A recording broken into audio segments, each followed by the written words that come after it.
بسم اللہ الرحمن الرحیم۔ مدینے میں اس افواہ کو سچ مانا گیا اور مسلمانوں کے چہروں پر اس کے اثرات بھی دیکھے گئے۔ جب رسول کریم صلی اللہ علیہ وسلم تک یہ افواہ پہنچی اور یہ اطلاع بھی کہ بعض مسلمانوں پر خوف و ہراس کے اثرات دیکھے گئے ہیں، تو رسول کریم صلی اللہ علیہ وسلم نے باہر آ کر لوگوں کو جمع کیا اور اعلان کیا، کیا اللہ کے نام لیوا صرف یہ سن کر ڈر گئے ہیں کہ قریش کی تعداد زیادہ ہوگی؟ کیا اللہ سے ڈرنے والے آج بتوں کے پجاریوں سے ڈر گئے ہیں؟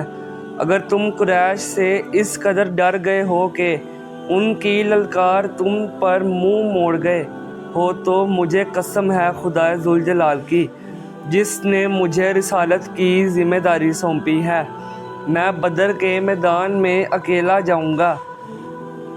رسول کریم صلی اللہ علیہ وسلم کچھ اور بھی کہنا چاہتے تھے کہ لیکن رسالت مآب صلی اللہ علیہ وسلم کے شدائیوں نے نعروں سے آسمان کو ہلا ڈالا۔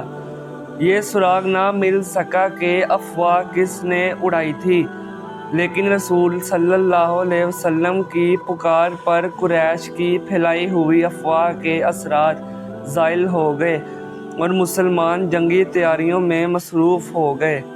دن تھوڑے سے رہ گئے تھے۔ کوچ کے وقت مسلمانوں کی تعداد 1500 تھی۔ ان میں صرف 50 گھڑ سوار تھے۔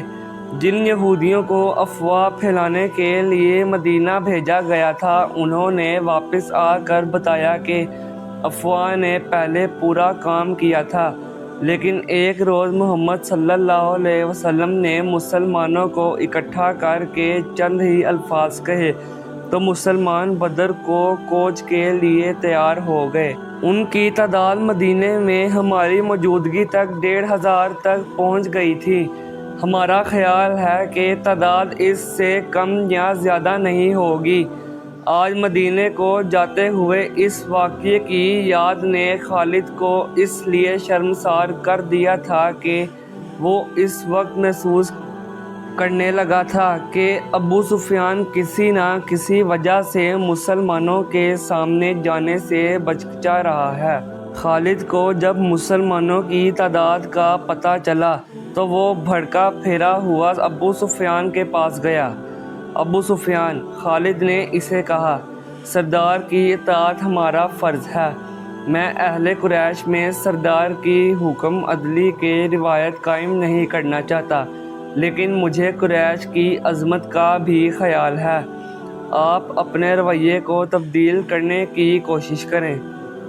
کہیں ایسا نہ ہو کہ قبیلہ قریش کی عظمت کا احساس مجھ میں اتنا زیادہ ہو جائے کہ میں آپ کے حکم اور رویے کی طرف توجہ ہی نہ دوں۔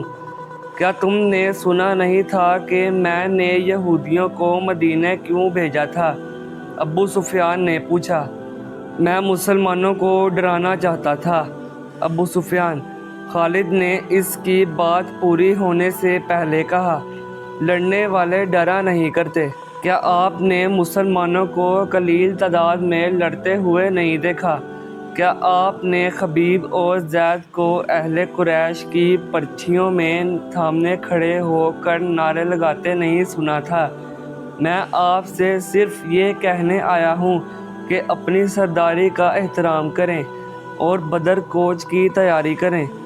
دوسرے ہی دن مکہ میں یہ خبر پہنچی کہ مسلمان مدینے سے بدر کی طرف کوچ کر گئے ہیں۔ اب ابو سفیان کے لیے اس کے سوا اور کوئی راستہ نہیں رہ گیا تھا کہ وہ کوچ کا حکم دے۔ قریش کی جو تعداد بدر کو کوچ کے لیے تیار ہوئی وہ 2000 تھی اور 100 گھڑ سوار اس کے علاوہ تھے۔ قیادت ابو سفیان کی تھی اور اس کے ماتحت خالد، اکرمہ اور صفوان نائب سالار تھے۔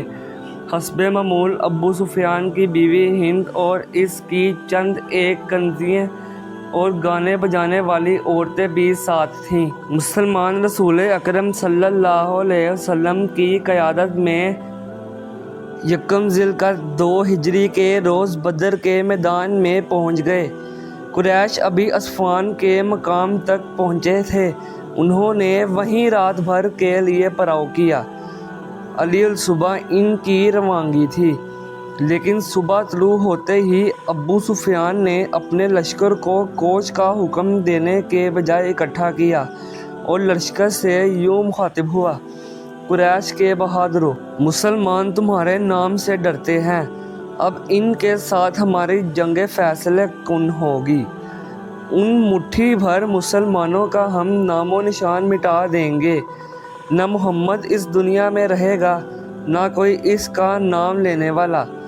لیکن ہم ایسے حالات میں لڑنے جا رہے ہیں جو ہمارے خلاف جا سکتے ہیں اور ہماری شکست کا باعث بن سکتے ہیں۔ تم دیکھ رہے ہو کہ ہم اپنے ساتھ پورا اناج نہیں لا سکے، مزید اناج ملنے کی امید بھی نہیں، کیونکہ خشک سالی نے قحط کی صورت پیدا کر دی ہے۔ پھر اس گرمی کو دیکھو۔ میں نہیں چاہتا کہ میں اپنے بہادروں کو بھوکا اور پیاسا مروا دوں۔ میں فیصلہ کن جنگ کے لیے موزوں حالات کا انتظار کروں گا۔ ہم آگے نہیں جائیں گے۔ مکہ کو کوچ کرو۔ خالد کو یاد آ رہا تھا کہ قریش کے لشکر نے دو طرح کے نعرے بلند کیے۔ ایک ان کے نعرے تھے جو انہی حالات میں مسلمانوں کے خلاف لڑنے کا عزم کیے ہوئے تھے۔ دوسرے نعرے ابو سفیان کے فیصلے کی تائید میں تھے، لیکن حکم سب کو ماننا تھا۔ خالد، اکرمہ اور صفوان نے ابو سفیان کا یہ حکم ماننے سے انکار کر دیا، لیکن ابو سفیان پر ان کے احتجاج کا کچھ اثر نہ ہوا۔ ان تینوں نائب سالاروں نے یہ جائزہ بھی لیا کہ کتنے آدمی ان کے ساتھ رہ سکتے ہیں۔ یہ جائزہ ان کے خلاف ثابت ہوا۔ لشکر کی اکثریت ابو سفیان کے حکم پر مکہ کی طرف کوچ کر گئی۔ خالد اور اس کے دوسرے ساتھیوں کو مجبوراً لشکر کے پیچھے پیچھے آنا پڑا۔ خالد کو وہ لمحہ یاد آ رہا تھا جب وہ اہل قریش کے لشکر کے پیچھے پیچھے اکرمہ اور صفوان کے ساتھ مکہ کو چلا جا رہا تھا۔ اس کا سر جھکا ہوا تھا۔